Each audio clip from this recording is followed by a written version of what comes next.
Today, we're talking about waitlists. We're talking about what happens when you are waitlisted. You were waitlisted. What do you do? For those of you who are new, my name is Sydney Montgomery. I'm the CEO of Montgomery Admissions Consulting, where we specialize in working with first generation and minority law school applicants. And waitlists are confusing. That's just it. Waitlists are confusing. They can come at any time too. So we're going to be doing a couple of things. We're going to be talking to you about what it means to be waitlisted. What is a waitlist decision and what it's not. What waitlisting does not mean for you in your applications.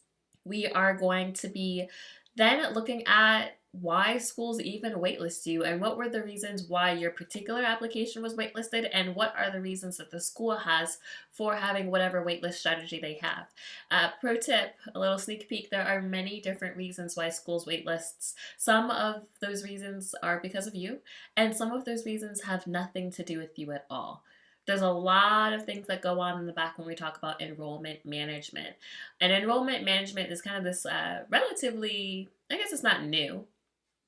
I think it's like a trend. It's not new. But admissions, we understand admissions, but really a lot of admissions are changing their title to enrollment management because that's what they're doing. They're managing enrollment. And I think that speaks more to the data and the numbers and the metrics and the algorithms and all of the different strategies that they're employing. And that's really also where waitlist comes in when we talk about yield. And then we're going to talk about writing letters of continued interest. We're going to talk about what a letter of continued interest is. We're going to talk about what it's not. We're going to talk about how often you should write one and what you should put in it. Now, if you're on my email list, you do know we are launching a very mini waitlist course because there have been so many questions. I'm getting them everywhere on Instagram, in my inbox, questions people have about what to do with waitlists. And so we wanted to make this course so that you guys can have some guidance as you are going through waitlists, because a lot of the times you can solve some of these issues on your own. And so I want to empower you to understand the waitlist situation that you have. We also have a new blog on our website, How to Write Law School Letters of Continued Interest. It's a pretty in-depth blog. It's a pretty in-depth guide. It also includes a sample there for you and kind of the different parts of a letter of continued interest. So if you haven't already checked out our blog at smontgomeryconsulting.com/blog, make sure that you check that out as well. But let's start with the basics. What does it mean to be waitlisted? What is a waitlist decision? When you are waitlisted, that means that the school is not making a final decision on your application yet. So there are kind of a couple of different options for you. You can be admitted, you can be denied, or you can be waitlisted. Sometimes even schools will put you on hold. And a hold really does mean we're not even deciding if we're putting you on the wait list, we're just putting you on hold. But if you're admitted, yay, everyone's happy. And if you're denied, sad, break up the ice cream. But how do you react when you're waitlisted? Are you happy? Are you sad? Are you mad? Is all hope lost? Where do you place your emotions? Well, a waitlist really means that there's going to be a second review of your application. So the first thing I always tell students is that a waitlist is not a denial. They could have just rejected you. It would have been easier for them to just reject you because then they never have to read your application again. But if they're waitlisting you, it means that they're most likely going to give you another look. So that is why when we write letters of continued interest, when we get there, we always start with gratitude. We start with being thankful that they have put us on the wait list because they really could have just denied us. What it really means also is that there might be something in your application that they're not quite sure about, but there's something in your application that they love. This is the thing about the wait list that people really miss. There's something in your application that they love. That is why they did not just reject you. Because there's something that they like. They're not sure. Maybe there's something they don't love. But there's something that they do love. There's something that they do like. And no matter what decision you get in this season, whether it's acceptance, denial, waitlist, I want you to also know that your worth is not tied to this decision. Just because one school rejects you does not mean, or even if all of the schools reject you, it's not going to happen, knock on wood. But even if that were to happen, that does not mean that you're not destined to be a lawyer, you're not good enough, you're not going to succeed in law school. None of that's true, right? It just means that your application does not fit that school's particular needs at the time, what that school is looking for. You can get in to a number of top schools and you can get denied from a number of top schools, but you as an applicant, you as a law school student, you're still worthy, right? Now, I will share, I did not get into Yale Law when I applied. I think it's because I didn't get into Yale Law as an undergrad, and they were like, we've seen this before. Answer still no. Actually, Yale was my first choice as an undergrad. I'm so happy that I got into Princeton and that I went to Princeton instead. Love Yale. Shout out to Yale. It's a fantastic school, but I loved my time at Princeton, and it was exactly where God wanted me to be. And I firmly believe that God closes doors that are distractions. So I actually have thanked God numerous times for allowing me to be rejected from Yale. I wasn't feeling that way at 17. When Yale said no at 17, I was like, but Rory Gilmore went to Yale. I was very, very upset. And then, subsequently, like, elated that I got into Princeton. But what I didn't know at that moment is how God was closing that door so I didn't make the wrong choice. I didn't even have a choice to make. So oftentimes when I pray that God will remove the wrong choice. Sometimes you may be praying that for the LSAT exam. Remove A and C so that I know to choose B, right? And sometimes it's like that with schools. Like I ask, God, make it clear, make it plain where you want me to go to school. Close the doors that you don't want me to walk through. And sometimes that's what happens with a rejection. Boop, door closed. But you are just as worthy, and you might be like, well, how did I get into... I know people who got into Harvard, but they didn't get into Georgetown, for example, or they didn't get into some other school, and they're like, that doesn't make sense. Listen, closed door, clear choice. Moving on, next, right? So we have to be thankful for doors that open and thankful for doors that close. But when it's a wait list, we also need to be thankful because that means that it gives us more of an opportunity to show them why we would be a good fit for that school if that school is our dream school. And an opportunity to also look at the schools that we have gotten into. As I mentioned, a waitlist is not a denial, and there are many reasons for why schools waitlist. So when we talk about the reasons behind why your application was waitlisted and why schools waitlist as a whole, it's really important to understand that latter point. Why do schools use the waitlist? And that is because they are managing enrollment, which means that they are managing yield, and they don't want to over-enroll their class. So there's a theory of thought that basically says, okay, I'm taking X number. We've admitted 1,000 people, and we know statistically 40% of them will say yes and commit. It's 400 people. And we know we have a class size of 500 people, right? So statistically, 400 of them will say yes, and we may need to pull from our wait list or something like that. But if we're in a situation like we're in this year and we're in last year for sure, which that yield number is a little bit tricky, right? We don't really know, with the numbers being so different, exactly how many people will say yes. We know we have 500 spots, but now we're not sure. If we say yes to 1,000 people, what if 600 people say yes? Well, that's a problem. That's just a problem, right? We have over-enrolled. And that's when you see things that happened like last year with Notre Dame's very crazy waitlist seat deposit situation that I got to write about with Kyle McEntee at Above the Law. And that's when you see people getting scholarships to defer for an extra year because nobody wants to be in an over-enrolled class. And so oftentimes if schools are being cautious, they will say, well, you know what? We have 500 spots. We're actually only going to admit 800. And we're going to wait list 300 or 400 or 500 people. I don't know. These are fictitious numbers. Because that way, once we get our 400 spots, we can then pull one by one from the wait list to make sure that we get exactly 500 seats. See, they also don't want to under-enroll because if you under-enroll, you've left money on the table, and schools are a business. They want 500 spots. They have 500 spots. They want 500 seats. They want $500 tuition dollars. That is what they want. They don't want $499. They don't want $501. They want $500. So when you're talking about how do we get to such a precise number, how do we get the exact number of seats, the exact number of tuition dollars that we're targeting, then you need to start thinking about how are the schools using their waitlist. They already know that a certain percentage of students are going to be waitlisted because a lot of schools have legitimate plans to pull from their waitlist. So a waitlist is not just the place where your application goes to die. And I think a lot of times that's what we think about waitlists. We're like, oh, well, I'm waitlisted, so I'm probably not getting in. And you're just like, you view it as a death sentence. Like, I'm waitlisted. That's it. But that's not true, right? That's not the place where your application goes to die. That is actually the place where your application can come back, can be re-invited.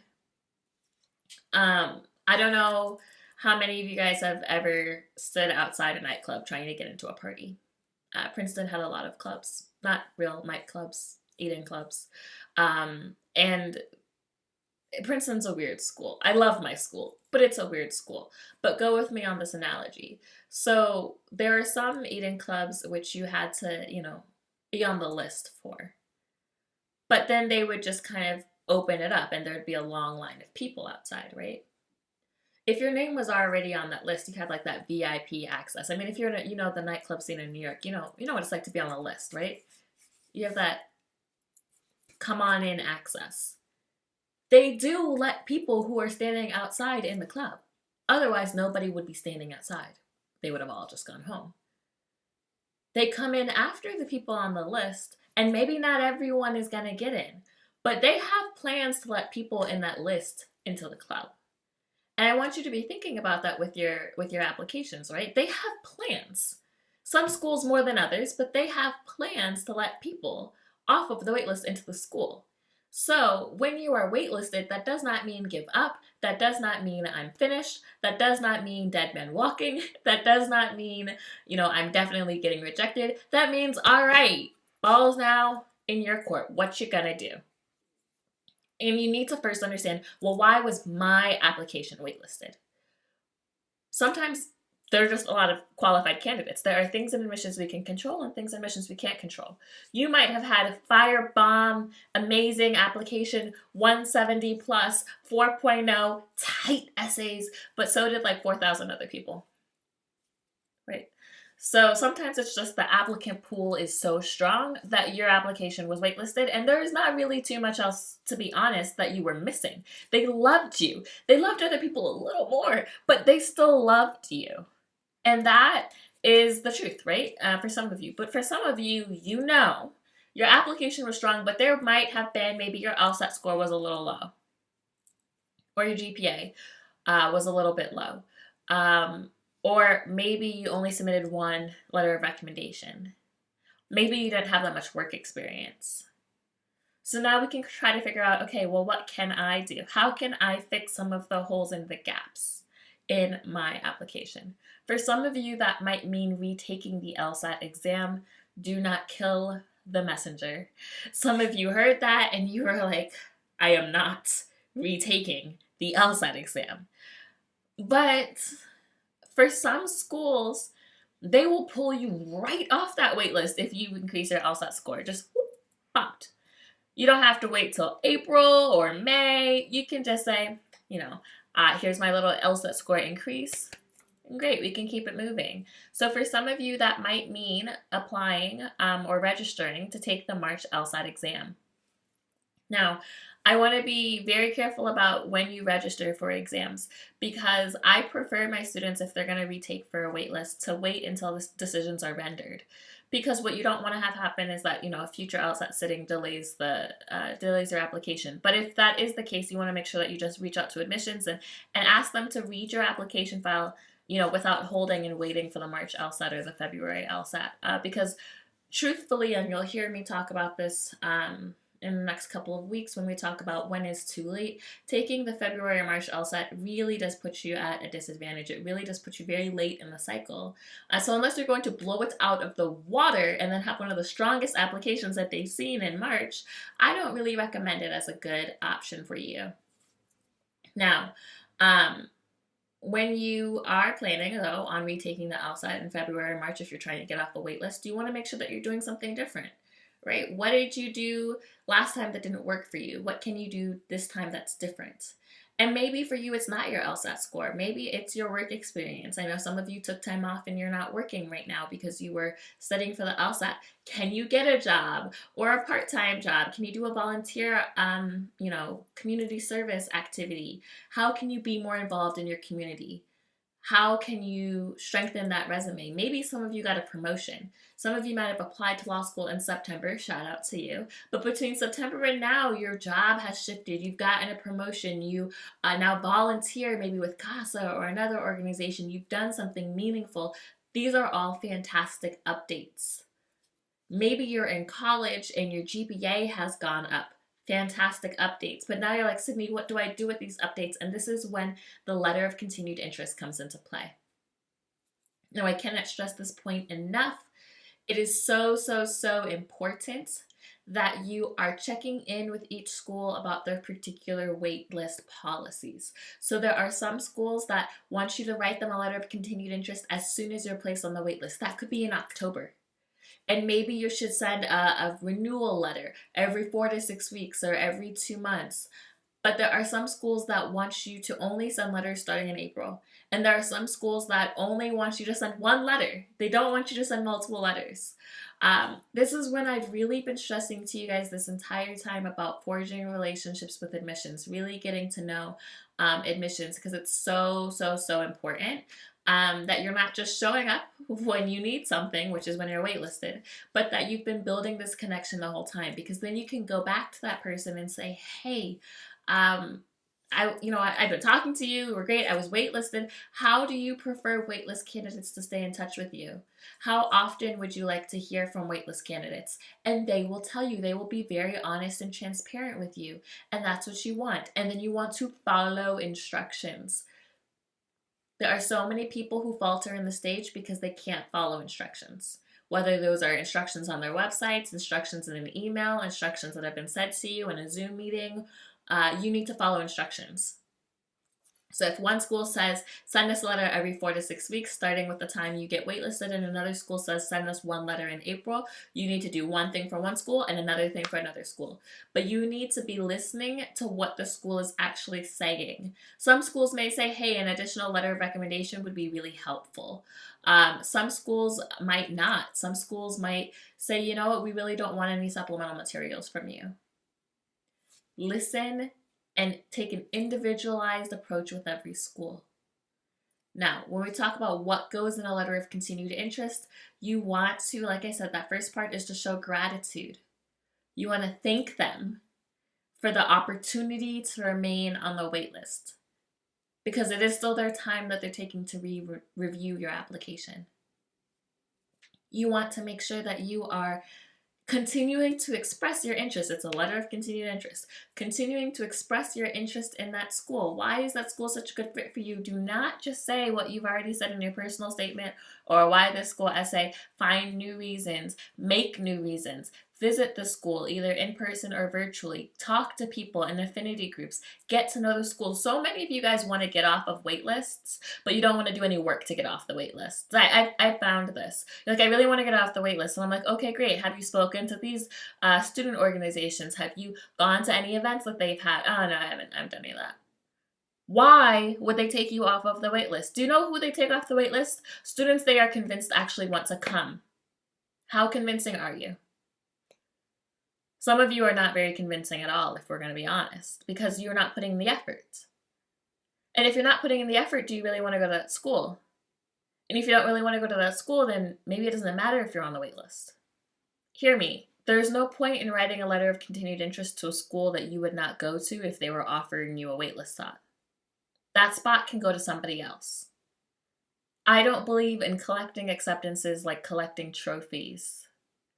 This is a relational and not a transactional process. So ask yourself, why am I doing what I'm doing? And if you're doing what you're doing because you really want to get off the wait list, then actually put forth effort to understanding why that school is a good fit for you, to making connections, to showing them, right? You don't just deserve an acceptance. It's not like you're not entitled to it. Sometimes you have to work for it. And the things that we work for are the things that end up being some of the greatest things for us. But you do have to put in some effort. So express why that school is a good fit for you. Provide updates. Since my application, I have been promoted to manager. I started working with Girls on the Run, and I plan on retaking the LSAT in March. Now, I'm a little wary about telling schools that you plan on taking an LSAT unless you're convinced you're going to get hired, because you don't want to tell them and then change your mind and not take it, or tell them and then not do well. But you can say my GPA increased from 3.0 to 3.2 with last semester's grades, whatever the updates are. Now, some of you are listening and you're understanding that some schools want continual letters every 4 to 6 weeks or every 8 weeks. What does that mean? Continual updates. And some of you are like, but I don't have any updates. You should always be doing things in life to further you. You should always be progressing. You should always be moving forward. Updates don't have to be huge, right? They're not all going to be GPA or LSAT increases. Maybe it's more responsibilities at home. Maybe you've been reading some books. Maybe you have been taking a Coursera or EDX class on something that you're interested in, but you should always be working on self-improvement and bettering yourself. So there should always be updates. And you should really, if it's a school that you love, you should really be striving to attend any events that they have, virtual events, conferences. Do you know that law schools have a lot of events that are open to the public? You don't only have to go to admissions events. You can go to other events, and those can inform your reasons for why you want to go to that particular school. And then you want to end the letter with, your intentions. I plan, I'm happy to stay on the wait list until the end of the summer. Your school is my first choice school. If it is, if it's not, don't say so. There's a lot of things that you can do there. I highly encourage you to look at my blog, smontgomeryconsulting.com/blog, how to write a letter of continued interest. I also, like I said, am dropping that waitlist course, but you want to really be thinking about, okay, if I was waitlisted, first off, it's not defeat. I am not going to throw myself a pity party, but I'm going to look at it as an opportunity and an invitation to do more, an invitation to continue to show up as my authentic and amazing self. Next, I'm going to understand the reasons why schools waitlist. Sometimes it's about their own enrollment management and yield, and we will talk more about this. And sometimes it's because there was something in my application that was missing. If I was placed on the waitlist, there's something in my application that they love. And then I'm going to demonstrate that and respond to them with a letter of continued interest. And we kind of walk through what goes in that letter of continued interest. So hopefully that helps you as you're trying to figure out, okay, I was waitlisted, what do I do? The answer is not nothing. I will tell you that. If you're just like, oh, I was waitlisted, am I supposed to be doing something? Yes. Yes. The question, I was waitlisted, now what? Do something. Get yourself off the waitlist. Be the best self-advocate you can be. And that is what will cause you to find great success. So guys, I want you to go in peace in this waitlist season. Don't be overwhelmed. Don't be overwhelmed with what you read online. Don't be overwhelmed by choice. But have confidence to know that you were not accidentally placed on a wait list. They made that decision consciously because they saw something in you, and I hope that you would see that same worth in yourself, that you would even know that you are even more worthy than that decision, and that you are in control, more in control than you might think in the situation. Of course, as always, if this was helpful, make sure that you share it with a friend, like and subscribe, rate and review, and leave a comment. Let me know where you are. Let me know what questions you have about waitlists, and I'll see you guys very soon.